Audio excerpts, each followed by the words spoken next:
Unang araw po ngayon ng panibagong tigil pasada ng Grupong Piston para manawagan ukol sa PUV Modernization Program. 2 araw lang pero maagang naramdaman ng ilang pasahero ang epekto niyan. At may ulat on the spot si Joseph Moro. Joseph!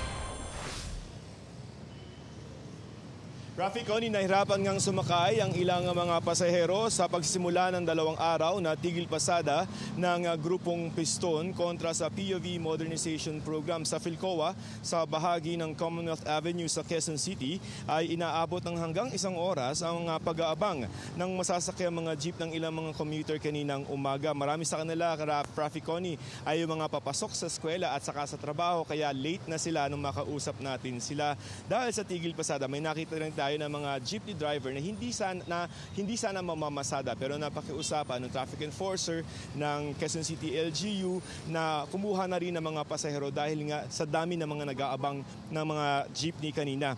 Ayon sa Grupong Piston, ang pagkilos ngayong araw ay kontra sa PUV Modernization Program at doon sa pagpapatupad ng December 31 na deadline para makapag-consolidate ang mga jeep. Hanggang bukas lamang itong tigil pasada ng Grupong Piston pero tinitingnan daw nila kung i-extend nila ito sa susunod na linggo. Ayon naman sa Metropolitan, sa MMDA, ay may mga libreng sakay naman na nakahanda para sa mga stranded na mga pasahero at sa mga oras ito ay nakabang tayo sa isang press conference na isasagawa ng Department of Transportation kaugnay ng 2 araw na tigil pasada ng Piston. At sabi ng MMDA, hindi suspended yung number coding ngayon at saka bukas. Rafi, Connie?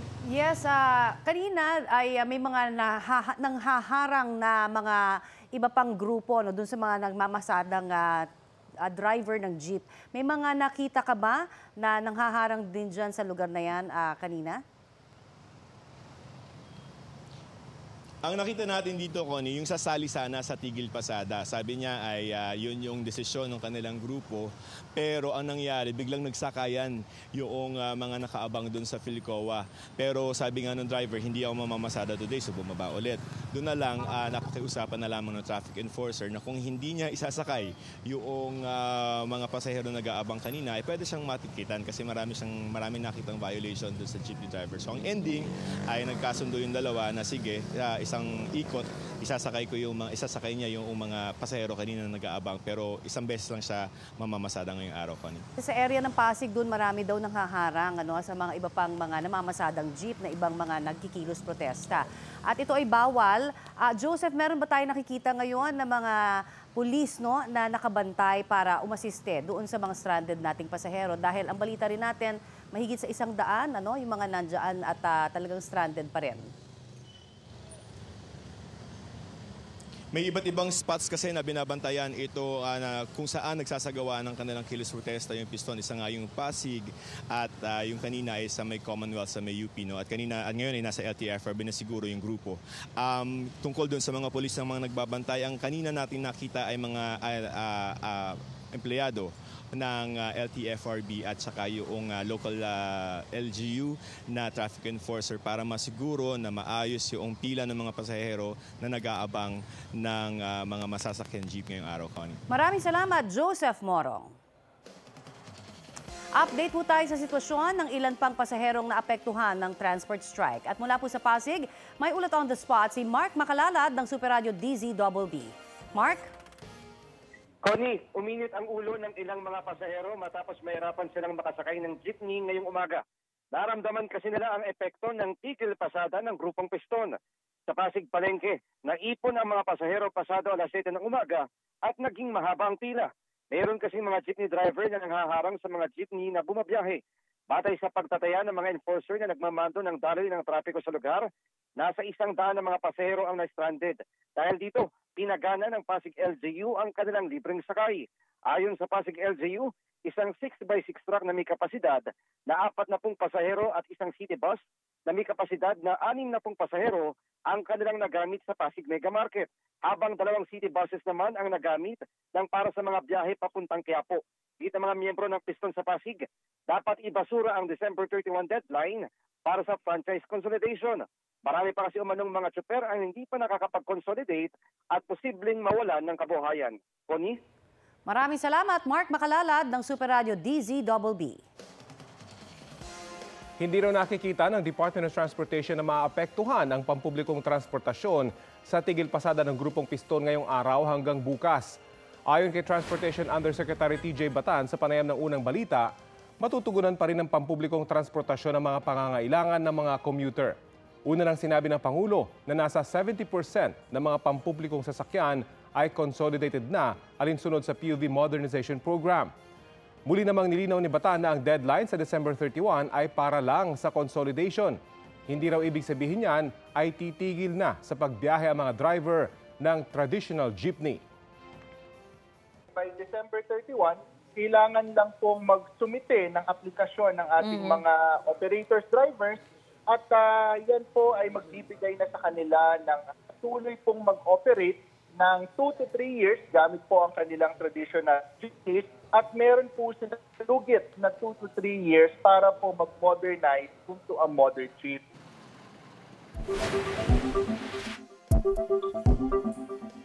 Dahil po sa tigil pasada, wala munang in-person classes sa ilang lugar at eskwelahan ngayong pong araw. Shift to online muna sa Polytechnic University of the Philippines, University of Santo Tomas, National University Manila at Nazareth Campus at City of Malabon University.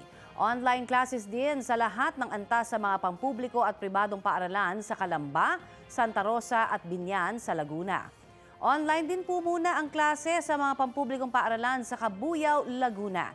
Habang online classes din po sa lahat ng pampublikong daycare hanggang grade 12 sa Muntinlupa City. Napatay sa saksak ang isang lalaki sa Caloocan. Inaalam pa ng pulisya kung sino ang salarin. Balitang hatid ni James Agustin. Humandusay ang isang lalaki sa labas ng isang bahay sa barangay 176 Bagong Sil, Caloocan, mag-aalauna na madaling araw. Bago niya nakita pa siya ng ilang residente na pasuray-suray habang naglalakad sa kalsada.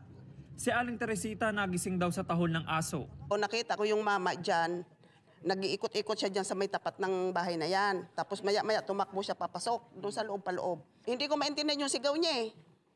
Kasi ang kahulan ng aso magkasabay. Narinig ko kasi yung pagsigaw, tapos binuksan ko yung bintana. Pag ko nakita ko dyan, hindi ko maintindihan yung sinabi, tapos sinarado ko kaagad yung bintana. Dumating ang mga kaanak at positibong kinilala ang biktima. Siya si Julius Rojas, 48 anyos, residente ng kalapit na barangay 175 Camarin. Kwento ng pinsan ng biktima, nakainuman pa niya si Rojas bandang alas 10 kagabi. Nagmamaktol siya kasi nga yung kwentas niya narimata. Tumagay pa siya. Umiiyak na nga nung nakatagay ng 2 tagay. Umiiyak na tungkol dun sa kwentas niya. Hating gabi raw nang inihatid niya sa labasan ng pinsan para pauwiin. Wala naman daw silang kakilalang kaaway ng biktima. Sa pagsisiyasat ng soko, nagtamo si Rojas ng isang saksak sa tagiliran. Ang kapares ng tsinelas ng biktima natagpuan ng mga otoridad ilang metro ang layo mula sa lugar kung saan siya nawala ng buhay. Iniimbestigahan pa ng Caloocan Police ang insidente. James Agustin, nagbabalita para sa GMA Integrated News.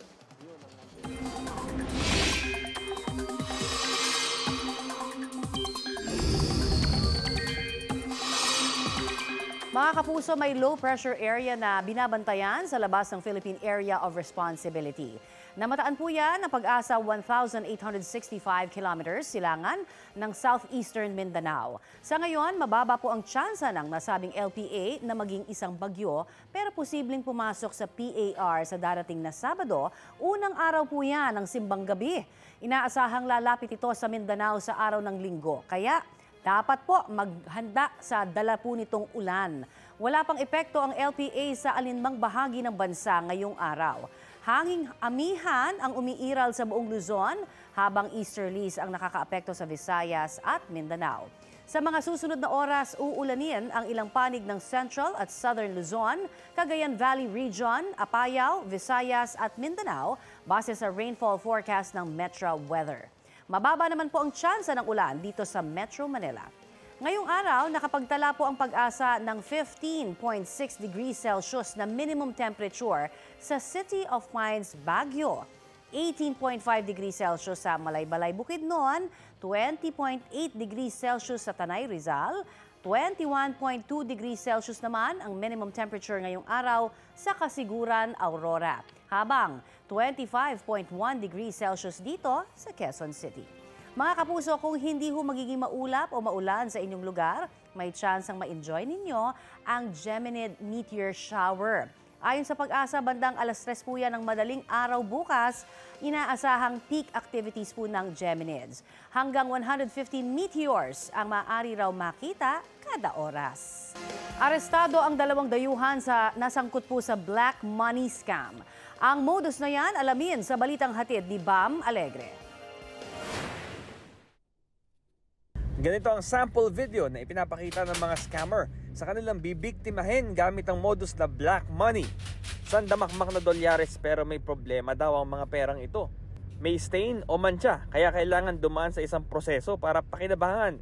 Pero lahat ng yan, pang scam lang pala. Kahapon, inaresto sa Cainta, Rizal ang 2 Cameroon nationals na nang scam umano ng malaking halaga ng pera sa isang biktima. Sa salaysay ng biktima sa pulisya, ipinakita sa kanya ng mga suspect ang maraming pera pero kailangan ng investment para linisin. Idadaan daw nila ang perang ito sa umano'y steaming machine. Kailangan daw ang cash ng investor dahil ang chemical compound daw na panlinis nito sa totoong pera lang daw makikita. Ang pangako sa biktima, balik puhunan at 15% na tubo. Yun nga lang, wala naman talagang steaming machine, wala ring chemical compound. Kailangan lang mapaniwala ang biktima sa kanila itatakbo ang pera niya. Kinukuha nila ang loob ng kanilang biktima. Matagal na proseso ito. It will take months. Nakipagkaibigan hanggang sa makuha ang loob. Then i-invite na mag-invest sa kanila. Magsasabi ang mga suspect na meron silang stained dollar o tinatawag na black money na huhugasan ng isang chemical compound na makukuha dun sa local nodes natin. Ito yung mismong equipment daw na gamit ng mga scammer. Steaming machine daw ito pero yung socket kunyarian lang. Ito may mga bulak pa. Dito ilalagay yung pera at kunyari sasailalim daw sa proseso pero ibabaliktad lang naman pala ito. At doon sa kabila, doon yung pera na sumailalim na raw sa transformasyon. Peke ang mga ID ng mga banyaga at ayon sa pulisya, nasa 3 taon na silang nasa Pilipinas. Hindi iniharap ng pulisya ang mga suspect sa media. Iniimbestigahan nila kung sino pa ang mga kasabwat ng mga ito dahil komplikadong modus daw ng mga sindikato ang black money scam. Sasampahan din sila ng kasong swindling. Paalala ng mga otoridad, huwag basta maniniwala sa mga business proposal, lalo na kung malaking pera ang kailangang ilabas. Pinapaalalahanan po natin ang ating mga kababayan na maging mapanuri, huwag magpadala, huwag magpaloko.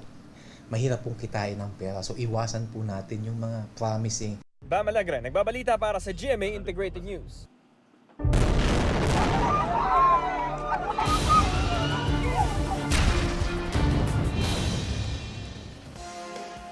Labing 8 OFW ang pinakabagong batch na nakabalik sa Pilipinas mula sa Lebanon. Kabilang sila sa mga Pilipinong pinili ng umuwi dahil sa tensyon ng Israel at Hamas na umabot na rin sa Lebanon dahil sa grupong Hezbollah. Ito na ang pangalawa sa pinakamalaking batch ng mga nagpa-repatriate mula roon. Makatatanggap ang mga Pinoy ng tulong pinansyal mula sa gobyerno, pati na rin ng livelihood training mula sa TESDA. Sa kabuuan, hindi bababa sa 80 OFW na nakauwi na voluntaryo nagpa-repatriate mula sa Lebanon. 2 foreign vessel ang nagkabanggaan sa dagat na sakupuan ng Ilocos Sur. Ayon sa Philippine Coast Guard, isang Taiwanese fishing vessel at isang bulk carrier na hinihinalang taga Bangladesh ang sangkot sa naturang maritime incident.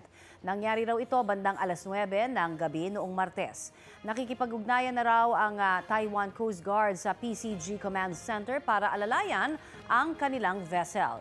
Dinala na ang Taiwanese vessel sa pinakamalapit na pantalan. Ang isa namang vessel hinihinalang galing sa China at papuntang Indonesia. Ito na ang mabilisang balita. Huli kam ang pagnanakaw sa isang restaurant sa Imos, Cavite. Bago ang insidente, isang lalaki ang tila nagmamatsyag sa labas ng restaurant habang hinihintay na makapark ng maayos ang isang SUV. Maya-maya, nabuksan niya ang roll-up door ng restaurant gamit ang bolt cutter. Sa isa pang kuha ng CCTV, nakitang kinukuha na ang pera sa kaha at iba pang gamit sa loob. Sa tulong ng kuha sa CCTV, naaresto ang isa sa mga suspect na si Jesus Renegado, ang driver ng SUV. Ayon kay Renegado, pinag-drive lang siya ng sasakyan. Hinahanap ang iba pang sangkot sa insidente. Hindi naman inaalis ng pulisya ang posibilidad na may kakontsaba ang mga suspect. Ayon sa Imus Police, 48,000 pesos na cash, laptop at mga cellphone ang nakuha ng mga suspect. Sa Leyte naman, isang lalaki ang patay matapos barilin. Base sa inisyal na investigasyon, pauwi na raw ang biktima sakay ng motorsiklo ng barilin ng dalawang salarin. Kinilala ang biktimang si Alni Lasso, 43 years old at isang empleyado ng DPWH. Inaalam pa ang pagkakakilanlan ng mga suspect.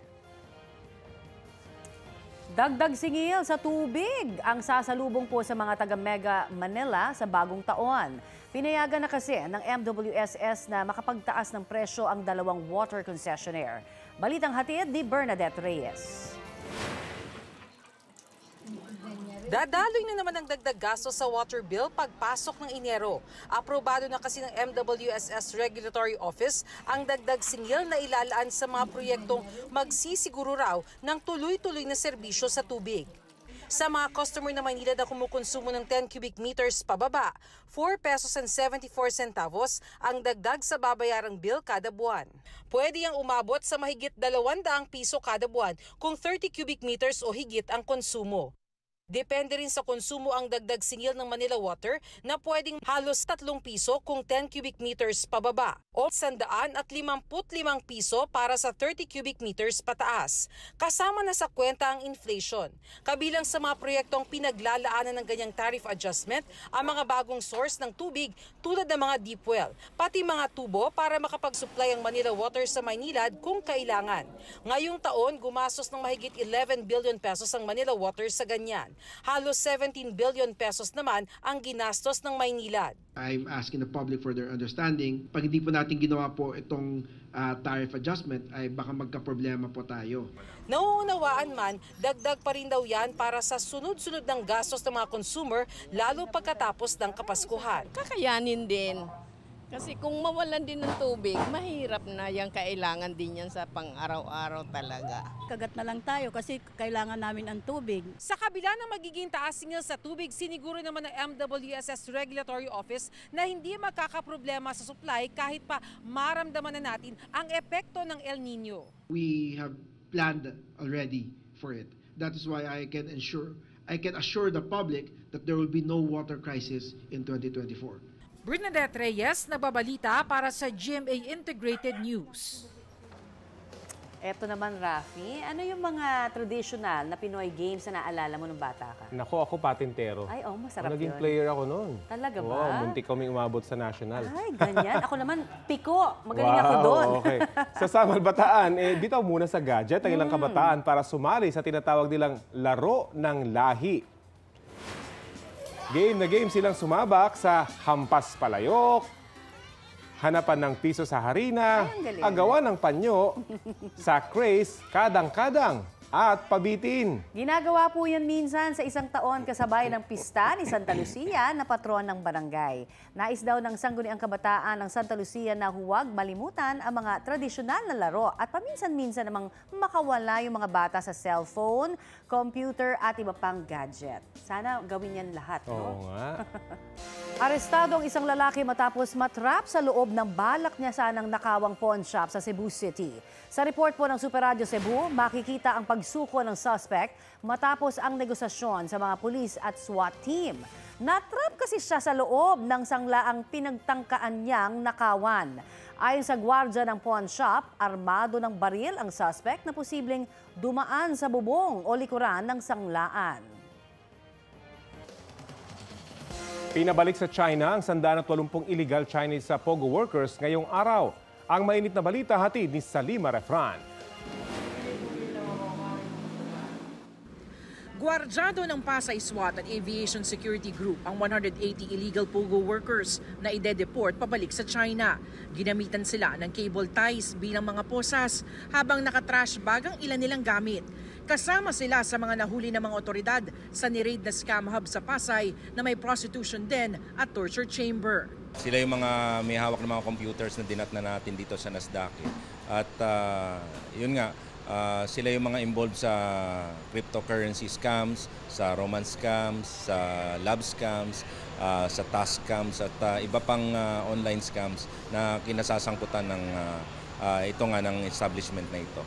Idineklara silang undesirable aliens sa Bureau of Immigration matapos matuklasang wala silang hawak na mga kakulang visa at permit para sa pananatili at pagtatrabaho sa bansa. Dito sa atin naka-blacklist na sila, hindi na sila pwedeng bumalik dito. At sa China naman, siyempre, kakasuhan din sila doon and nakikipagtulungan naman yung embahada ng China rito sa atin para doon sa mga kasong ipapile nila. Sa gitna ng deportation, isang Pinay ang sinubukang lumapit sa karelasyong Chinese. Gusto ko lang po siya mayagan. Hindi siya pinayagan ng mga otoridad. Ayon sa Presidential Anti-Organized Crime Commission, mahigpit ang kanilang seguridad lalo't sa nakaraang mga deportation hanggang sa huli may sumusubok daw na umiwas sa deportation. Hanggat maaari kasi itong mga to, ayaw nilang maibalik sila sa China kasi medyo mahigpit sa China. Unang-una, ayaw nila ng sugal. Bawal ang sugal sa China. At pangalawa, once na nalaman nila na involved ka sa mga illegal activities sa ibang bansa, may treatment din silang ginagawa doon sa China. So hanggat maaari, ayaw nilang bumalik sa China. Ito na ang pinakamalaking deportation ng mga POGO worker ngayong taon. Ayon sa PAOK, milyong-milyong piso ang ginagastos ang pamahalaan sa pangangalaga at pagpapabalik sa mga dayuhan sa kani-kanilang mga bansa. Sanima Refra, nagbabalita para sa GMA Integrated News. Ilang araw bago ang Pasko, kamustahin na po natin ang pagbabantay naman ng DTI sa presyo at supply ng Noche Buena items. Nakasalang sa Balitang Hali si DTI Assistant Secretary Amanda Nograles. Magandang umaga at welcome po sa Balitang Hali.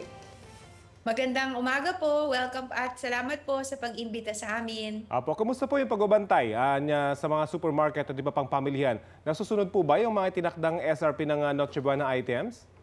Opo, kami po sa DTI, sa sarili po naming pagbabantay, sa monitoring po namin, wala po masyadong nakita na sobrang taas po mula sa price guide.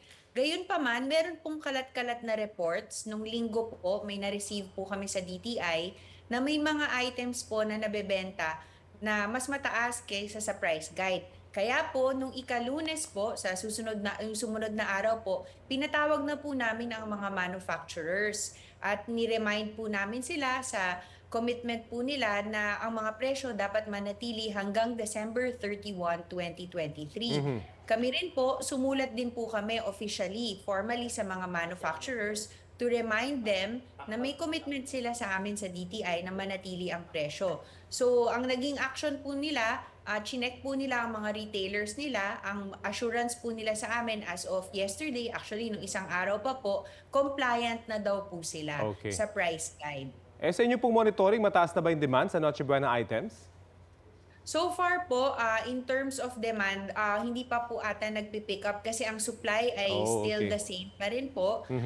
Kaya po kung magpapanic buying, hindi po ata kailangan kasi sinabi naman po ng ating manufacturers at retailers na sapat po ang supply. Ma'am, bukod po sa Noche Buena items, may mga asahan pa ba tayong taas presyo sa ilang produkto pagpasok po ng bagong taon? Sa pagpasok naman po ng bagong taon, yan po ay dapat pagtuunan natin ng pansin kasi ma'am, marami po kaming na-receive na notice of price adjustment. Lalong-lalo na dun sa tinaguriang basic necessities or prime commodities. Ito po yung katulad ng mga sardinas, instant noodles, yung mga delata po natin.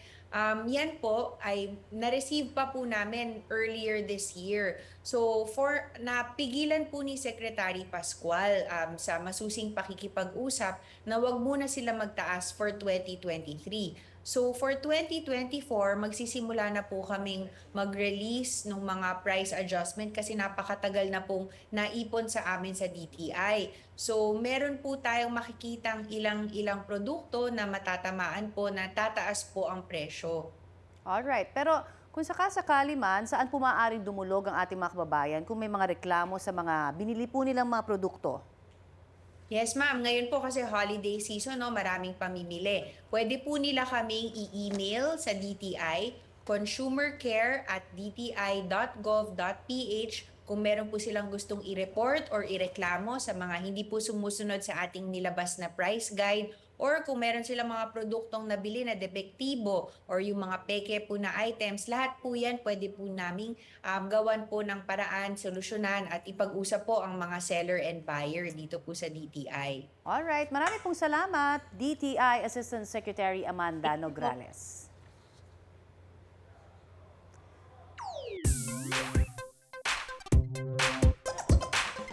Binuhat ng ilang Pilipinong weightlifter ang bandera ng Pilipinas sa Asian Classic Powerlifting Championships sa Malaysia.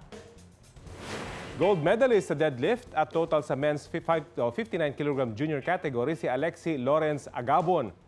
Silver naman siya sa squat. Si James C. nakakuha rin ng gold sa deadlift sa men's 74 kg junior category. Silver medalist naman siya sa total o pinagsamang score sa snatch at clean and jerk.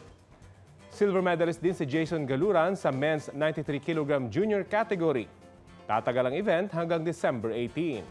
Good job mga weightlifters! Kinakailangan ng magsuot muli ng face mask sa loob ng Philippine General Hospital. Ayon po yan kay UP-PGH spokesperson Dr. Jonas Del Rosario, layon po nitong protektahan ang mga pasyente laban sa COVID-19. Sako po ng utos ang mga staff, pasyente, pati na yung mga kaanak o bisita ng mga pasyente roon. Sa kanilang guidelines, dapat magsuot ng face mask sa loob ng ospital, offices, conference rooms at clinical areas. Inilabas ang kautusan kasunod po ng pagdami ng kaso ng COVID-19 sa bansa. Pag-usapan natin ang dumaraming kaso ng COVID-19 sa bansa at iba pang mga sakit na kailangang bantayan ngayong holiday season. Nakasalang po sa Balitang Hali si Health Undersecretary Dr. Eric Tayag. Magandang umaga at welcome po sa Balitang Hali. Magandang umaga sa inyo. Okay, Yusek, kamusta po ang sitwasyon sa mga ospital dito sa Metro Manila? May ilan daw na full bed capacity dahil po sa tumataas na bilang daw ng COVID-19 patients.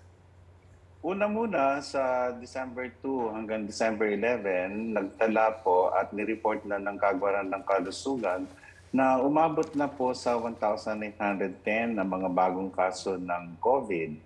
Ito po ay 260 new cases every day. Okay. At kung ikukumpara yan nung nakaraang linggo ay 100 cases lang every day. So tumaas po yan talaga. At sa mga ospital naman, sa pagmamonitor namin, may 3 ospital kasama na ang Philippine Children's Medical Center, National Kidney Transplant Institute at ang Medical City kung saan ay halos sagad na po yung mga kaso ng COVID nila doon sa allocated bed sa mga nasabing ospital. Sa pangkalahatan, ang ibang rehiyon naman ay hindi pa umaabot sa ganong sitwasyon, Connie. Subalit, nagpapaalala ang Kagawaran ng Kalusugan, lalo ng aming kalihim, Secretary Ted Albosa, na bagamat wala pang mask mandate at ang PGH nga ay naiulat nyo na nagpapaalala sa pagsuot ng mask, ayon sa risk assessment ng iba-iba pong ospital o kaya naman po sa mga pamalaang lokal, ay maaari po silang mag-abiso ng pagsusuot ng mask. Sa amin naman, sa Kagawaran ng Kalusugan, ang pagsusuot ng mask ay aming nire-recommenda sa mga senior citizen, mga buntis, mahina ang katawan, lalo-lalo na hindi naman nakumpleto yung bakuna po. Okay, yung mga namomonitor ho ba natin, Yusek, na nagkakaroon po ng COVID, ito ho ba ay vaccinated na mga individual o wala pa rin po? Isusunod namin yan sa aming pagre-report, Connie, sapagkat kung matatandaan, marami nga nagsasabi na bakit pa nagpapabakuna, nagkakasakit naman. Gusto namin paliwanag na hindi po may iwasang mahawak at magkasakit sa COVID kahit na ikaw ay nabakunahan. Subalit, ang maiiwasan po natin ay yung pagkaka-ospital. Yung mga na-ospital ay tinitingnan namin kung ano ang mga naging dahilan kung bakit sila na ospital, malamang sa hindi ay hindi kompleto yung bakuna. Subalit, hindi pa namin masabi yan sapagkat kinakala pa namin ang mga impormasyon tungkol dyan, Connie. Okay, nabanggit ninyo kanina yung paghikayat pa rin na magsuot po ng face mask, no? Yung mga senior citizens at yung mga nasa vulnerable population po natin, pati yung halimbawa yung mga bata, hindi ba? Lalo na ngayon, ano? Sunod-sunod po ang mga Christmas party, mga get-togethers, hindi ba? So, magkakaroon ho ba tayo kaya ng direktiba mula po sa DOH ng mas mahigpit po na mga health protocols in the coming days? Sa ngayon, sa assessment po namin, wala pa pong ganong nabubuong plano o pag-anunsyo. Subalit, marami sa mga nagkakaroon ng Christmas party ay baka mauwi sa Christmas party. At sana po ay makaiwas po tayo sa malubang paghawa-hawa. Kaya ngayon may sakit, huwag na muna pong tumuloy sa mga mataong lugar o kaya naman magsuot po ng mask, mag-testing po para malaman natin kung kayo ay may COVID o iba pa pong kadahilanan kung bakit kayo may lagnat, inuubo o sinisipon. Yusek, posible kayo may kinalaman yung dumaraming COVID-19 cases sa walking pneumonia? Ano po ba yung update dito? Yung walking pneumonia ay na-report sa China. Nireport na rin namin noong isang linggo niya bilang patunay na hindi naman bago po iyan. Subalit, wala pa po tayong gaanong datos para sabihin na katulad yung sitwasyon natin sa China. Kaya nga inikayat po namin na yung mga sa ospital, kung hindi naman po COVID dyan, para malaman natin kung yan ay influenza virus o iba pa, katulad ng Mycoplasma pneumoniae, ay patest po natin at kung walang kakayahan, pwede mo ipadala sa RITM. Walang kinalaman sa ngayon sa walking pneumonia, subalit maaaring ang may kinalaman dahil sa marami sa atin ang na-restrict ang movement during the lockdown. So, hindi tayo nagkaroon ng sapat na immune boosting. Kaya ito po ang nangyayari. At yung paglabas po natin sa mataong lugar, lalo na Kapaskuhan, ay isa pong malaking dahilan kung bakit maaaring tumaas. Kaya lang, marami pa rin ang hindi nagpapatest, Rafi.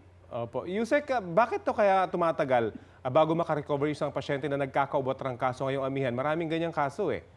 Inaabot ng buwan yung iba na umuubo pa rin. Maaaring meron silang coexisting medical condition. Halimbawa, merong hika, kaya matagal yan. O kaya naman baka magsuspecha tayo na walking pneumonia kasi 3 hanggang 4 na linggo ay maaaring inuubo pa ang isang may walking pneumonia. Okay, sige po. Maraming salamat, Health Undersecretary Dr. Eric Tayag.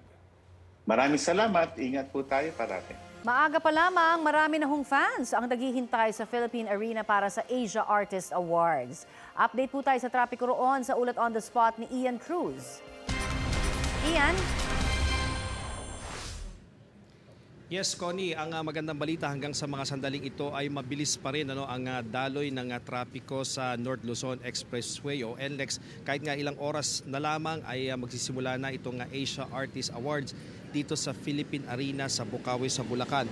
Mula Balintawak, Connie, hanggang dito sa Ciudad de Victoria ay mabilis pa yung naranasan nating daloy ng trapiko. Maliban paglapit sa area ng May Kawayan Toll Plaza na mayroong build-up papasok nito.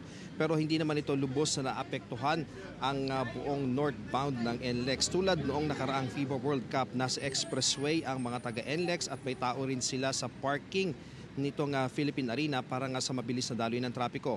165 na traffic at security personnel yung idineploy nila dito. Maaga pa lamang ay marami nang fans ang narito na sa Philippine Arena. Lahat sila excited na makita ang hinahangaang K-pop stars. Sa anunsyo ng NLEX, inaasahan ng high volume ng traffic dahil sa event, kaya dapat maglaan ng mas mahabang oras sa biyahe. Sa mga pupunta naman ng Bukawi at Santa Maria, maaring mag-reroute sa Bukawi, sa Tambubong at sa Marilao exits para makaiwas kung sakaling magkaroon ng build-up papunta nga dito sa area ng Ciudad de Victoria. So yan, Connie, nakikita natin tuloy-tuloy ang pagdating ng mga fans ng mga K-pop at ang sinasabi rin nila sa atin, may mga Filipino na mag-perform din dito kaya naman susuportahan din nila yung ating mga kapuso. Connie? Maraming salamat, Ian Cruz. Update po tayo tungkol naman sa nasirang tubo ng tubig sa Legarda Street sa Maynila. Ayon po sa Maynilad, nagpapatuloy pa rin ang repair sa tubo. At inaasahan nilang maibabalik po ang supply ng tubig mamayang 3:00 ng hapon. 10 mobile water tanks na rin po ang patuloy na umiikot para magbigay ng tubig sa mga barangay na naapektuhan. Instant babysitter ang isang teacher sa Davao City habang nagpapa-exam sa kanyang mga estudyante. Ang baby na karga-karga inihiheli po ni Teacher Cecil habang nasa loob ng classroom, anak po ng isa sa mga estudyante niyang nag-e-exam. Kwento ni Teacher Cecil, naawa raw siya sa kanyang estudyanteng nahihirapan sa pagsagot habang karga ang 2-month-old baby. Sabi ni Teacher Cecil, nakita niya ang determinasyon ng nanay ng baby na makapagtapos ng pag-aaral. Lubos naman ang pasasalamat ng 23-year-old na ina ng baby sa kanyang teacher para sa pagtulong na maabot niya ang pangarap na maging isa ring guro. Nahaharap sa panibagong reklamo si dating Negros Oriental 3rd District Representative Arnie Teves. Sinampahan siya ng reklamong may kaugnayan sa pagpopondo sa terorismo. Sabi ni DOJ spokesperson Assistant Secretary Miko Clavano, nasilip ng Anti-Money Laundering Council ang mga account ni Teves. Doon natukoy na nagpondo umano siya para sa terorismo. Pinahaharap si Teves sa DOJ sa December 19 para maimbestigahan. Base sa monitoring ng ahensya, nasa Timor-Leste pa rin ang dating kongresista. Nagsabi naman ng kanyang abogado na si Attorney Ferdinand Topacio na siya ang haharap para kay Teves. Hindi pa rin daw nila natatanggap ang kopya ng reklamo. Naghain na rin daw sila ng apela sa hiling ng DOJ na kanselahin ang passport ni Teves. Una nang sinampahan ng kasong murder si Teves dahil sa pagpatay kay dating Negros Oriental Governor Roel Digamo, bagay na itinanggi na niya. Hinihimok ng Social Security System na gamitin ng mga retiree pensioner ang pension loan program. Yan daw ay para maiwasan ang ilang paraan ng pangungutang gaya po ng sangla ATM. Balitang hatid ni Jamie Santos. Tuwing di nagkakasya ang tinatanggap na pensyon, ang ilang retirado na napipilitang mangutang at ginagamit pang collateral ang kanilang mga ATM card kung saan pumapasok ang pensyon. Wala pang batas na nagbabawal ng tinatawag na sangla ATM sa bansa. Pero babala ng Bangko Sentral ng Pilipinas, maaari itong magdulot ng problema dahil hindi mababantayan ng mga card holder ang paglalabas ng pera gamit ang kanilang ATM card. Maaring may magsamantala at mag-withdraw ng higit pa sa halaga ng hiniram na pera. Para makaiwas sa sangla ATM, hinihimok ng SSS ang kanilang mga retiree pensioner na pakinabangan ang Pension Loan Program o PLP. Higit na mas mababa ang 10% na interes sa PLP kumpara sa hinihingi ng ibang nagpapautang. Ang mga kwalipikadong retiree pensioner pwedeng makahiram ng halagang katumbas ng 12 buwan na tinatanggap nilang pensyon o maximum loan na 200,000 pesos. Sisiguruhin din ng SSS na makakapag-uwi pa rin sila ng 47.25% na buwan ng pensyon habang binabayaran ng utang. Para makapag-apply para sa loan, dapat 85 pababa ang edad na retiree pensioner sa pagtatapos ng pagbabayad sa PLP. Aktibo dapat ang pension status, walang binabayarang ibang loan at hindi naka-advance ang pension sa ilalim ng SSS Calamity Assistance Package. Updated din dapat ang address at mobile number ng pensioner. Maaring mag-apply sa pinakamalapit na branch ng SSS o sa pamamagitan ng kanilang My.SSS account. Jamie Santos, nagbabalita para sa GMA Integrated News. Natouch ang netizen sa DIY cake para po sa birthday ng isang bata sa Bindoy, Negros Oriental. Matapos kasing kulangin sa budget, naging creative ang kanyang pamilya. Happy birthday! Ang cake dokot! Literal na rice cake po ang nagsilbing cake ng 3 taong gulang na si Sidri. Lighter naman ang nagsilbing kandila. Ayon sa kanyang ina, nagkataon lamang na sunod-sunod ang pagsubok sa kanilang pamilya. Kaya wala silang budget para sa cake ni Sidri. Matapos mapanood ang video, 10 netizens ang nagpaabot ng tulong at nagbigay ng regalo kay Sidri. Kaya kinabukasan, isang simpleng birthday celebration na may totoong cake, balloons at mga regalo mula sa mga netizen ang sumurpresa sa kanya. May 3.1 million views na yan sa TikTok. Trending. Napakagandang gesture yung ipinakita ng mga nagbigay, hindi ba kay Correct. Sidri? Sana ho ay dumami pa ang inyong lahi. Oo. Ang mahalaga naman doon, nag-celebrate sila ng sama-sama. Kahit yung rice cake lang. Yes, Yun yung oo. matatandaan ng bata na celebrate yung kanyang birthday. Nakakadama ng pagmamahal, Correct. di ba? Ito po ang Balitang Hali. Bahagi kami ng mas malaking misyon. Ako po si Connie Season. At Rafi Tima. Para po sa mas malawak na paglilingkod sa bayan. Mula sa GMA Integrated News, ang News Authority ng Filipino. Kapuso, para laging updated sa lagay ng panahon, mag-subscribe sa GMA Integrated News sa YouTube. Para sa mga kapuso abroad, bisitahin ang GMA Pinoy TV at www.gmanews.tv.